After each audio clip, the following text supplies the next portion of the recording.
কথায় আছে বাঙালির 12 মাসে 13ই পার্বণ, কিন্তু সব পার্বণ একদিকে আর দুর্গাপূজা একদিকে।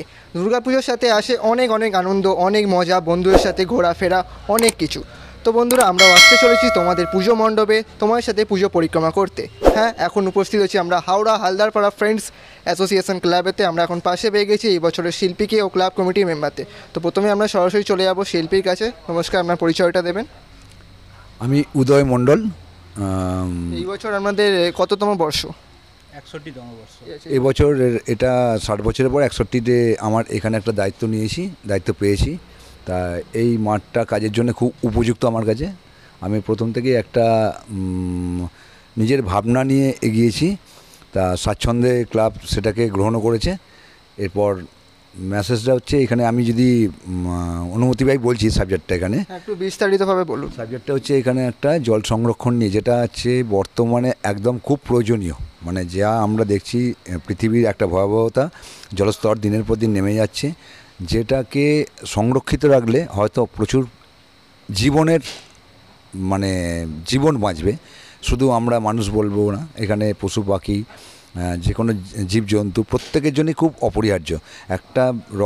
এক ফোঁটা রক্ত যেমন একটা মানুষের জীবন দান করে, এক ফোঁটা জলও এখানে আমার অর্থে জীবনটা যেন পায়। সেই জন্যে সংরক্ষিত রাখার জন্য এখানে একটা ছোট্ট একটা আমার প্রয়াস। তো থিমটার নাম কি রাখছেন আপনারা? এখানে অবারিত কথা হচ্ছে, মানে অবাধে জল নষ্ট করি আমরা, যেটা অবারিত ওটা হয়। আবার যদি আমরা একটা ভেতরের একটা মানে খুঁজি, তা অবারিত মানে হচ্ছে বাড়িকে আমরা এখানে বৃষ্টিরূপে ব্যবহার করেছি। মানে অবারিত এটা যে অবাধে জল নষ্ট না হয় তার জন্যে। তো থিমের সাথে কি প্রতিমা সামঞ্জস্য রেখেই চলছেন? একদমই, এখানে ট্র্যাডিশনাল অথচ একটা ছোঁয়া থাকবে এই সাবজেক্টের সঙ্গে। অসংখ্য ধন্যবাদ। আমরা সরাসরি চলে যাবো ক্লাব কমিটি মেম্বারদের কাছে। তো প্রথমে আপনার পরিচয়টা দেবেন। আমি অভিজিৎ দত্ত, আমি একজন পুজো উদ্যোক্তা। তো দেখুন, আপনাদের ক্লাবে যেমন একজন সাধারণ মানুষ আসবেন, তেমনি কোনো মানুষ এসে হঠাৎ অসুস্থ হয়ে যেতে পারেন বা কোনো বিকলাঙ্গ মানুষও আসতে পারেন। তো তাদের জন্য কিরম ব্যবস্থা রাখছেন? আমাদের প্রত্যেকবারেই আমাদের একটা হেলথ ক্যাম্প থাকে, পুজো মণ্ডপের পাশে একটা হেলথ ক্যাম্প থাকে। সেখানে ফার্স্ট এডের ব্যবস্থা থাকে, বেড থাকে, এছাড়াও হুইল চেয়ার থাকে, সমস্ত রকম। এমনকি 24 ঘন্টা সেখানে ডাক্তারও থাকে। তাহলে কোনো রকম প্রবলেম হলে আমরা সেখান থেকে হেল্প করতে পারি। এছাড়াও আমাদের আশেপাশে কিছু হসপিটাল বা ল্যাবরেটরির সাথে আমাদের টাই আপ করা আছে। আমাদের এখানে কেউ যদি অসুস্থ হয়ে পড়ে, তাকে সঙ্গে সঙ্গে সেখানে ট্রান্সফার করবার ব্যবস্থাও আমরা করব। তো ফায়ার প্রোটেকশনের জন্য কিরম ব্যবস্থা রাখছেন? ফায়ার প্রোটেকশানের সমস্ত রকম ফায়ার ইকুইপমেন্ট আমাদের এখানে নিজস্ব আছে। তার সঙ্গে জলের ব্যবস্থা থাকে। আমাদের পেছনে একটা পুকুর আছে, সেখান থেকে জলের কানেকশান করা থাকে। এছাড়াও আমাদের পাশাপাশি যে বাড়িগুলো আছে, বাড়িগুলোর যে জলের ওয়াটার ট্যাঙ্কি আছে বা বোরিং আছে, তাদের সাথে জলের ব্যবস্থা ডাইরেক্ট আমাদের এখানে পুজো মণ্ডপের সঙ্গে করা আছে।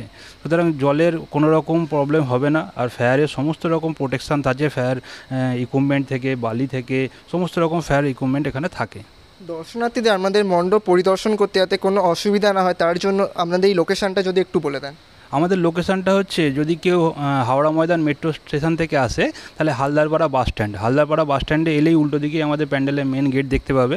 এবং যদি কেউ সেকেন্ড ব্রিজ হয়ে আসে, তাহলে বেলেপোলের সামনে থেকে নতুন রাস্তা, ওখান থেকেও হালদারপাড়া বাস স্ট্যান্ডে এলে আমাদের প্যান্ডেল সামনে থেকেই দেখতে পাবে। তো আমাদের দর্শনার্থীদের উদ্দেশ্যে যদি একটা ছোট্ট বার্তা দিয়ে দেন।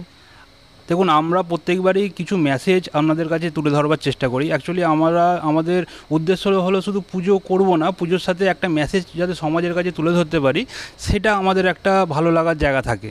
সেই জন্য এবারেও আমাদের যে মেসেজটা আমাদের শিল্পী বললেন, যে জল সংরক্ষণ নিয়ে আমরা একটা কাজ করছি, তা সুতরাং দর্শকদের কাছে বা সাধারণ মানুষের কাছে আমাদের এটাই একটা মেসেজ থাকবে যে আপনারা জল ব্যবহার করুন, কিন্তু যথেচ্ছভাবে ব্যবহার করবেন না, যাতে আমাদের একটা ভবিষ্যতে জল শূন্য জীবনের দিকে এগিয়ে যেতে হয়। এটাই আমাদের মেসেজ। আর এছাড়াও বলতে চাই, হালদারপাড়া ফ্রেন্ডস প্রত্যেকবারই নতুন নতুন কিছু উপহার দেয়। আপনারা আসুন, দেখুন, আপনাদের সত্যি খুব ভালো লাগবে। আপনাদের অগ্রিম শারদীয়া শুভেচ্ছা। অসংখ্য ধন্যবাদ। আপনাদের ভাবনাটা সত্যিই খুব অপূর্ব। আমরা আপনাদেরকে বলছি, আপনারা অবশ্যই আসুন হালদারপাড়া ফ্রেন্ডস অ্যাসোসিয়েশন ক্লাবেতে, ওনাদের মণ্ডপ পরিদর্শন করুন। অ্যাক্টিভ নিউজকে অবশ্যই লাইক করুন, শেয়ার করুন, সাবস্ক্রাইব করুন। এছাড়া এই ভিডিওতে আমাদের অ্যাসোসিয়েট পার্টনার হচ্ছে জয়দীপ মুখার্জি আর আমাদের ফুড স্পন্সর দীপং পেটুক। ভিডিওটির সাথে শেষ পর্যন্ত থাকার জন্য অনেক ধন্যবাদ। ক্যামেরাম্যান দেবমানের সাথে আমি সায়ন্তন। শরৎ মেঘের সাজে খুশির দিন গুনে আকাশে বাতাস উৎসবে আওয়াজে বলো দুর্গা মায়ের জয়। ঢাকের তালে তালে ধোঁয়ায় ধুনু চিনা চালে চোখে আর চোখে তাকালে বলো দুর্গা মায়ের জয়। শরৎ মেঘের সাজে খুশির দিন গুনে আকাশে বাতাস উৎসবে আওয়াজে বলো দুর্গা মায়ের জয়। ঢাকের তালে তালে ধোঁয়ায় ধুনু চিনা চালে চোখে আর চোখে তাকালে বলো দুর্গা মায়ের জয়। দিন পেরিয়ে অনেক দূরে মা এসেছে বছর ঘুরে চলে যাবে কদিন পরে। আমার দুর্গা এসেছে, আমার দুর্গা এসেছে, আমার দুর্গা এসেছে ঘরে। আমার দুর্গা এসেছে, আমার দুর্গা এসেছে, আমার দুর্গা এসেছে ঘরে।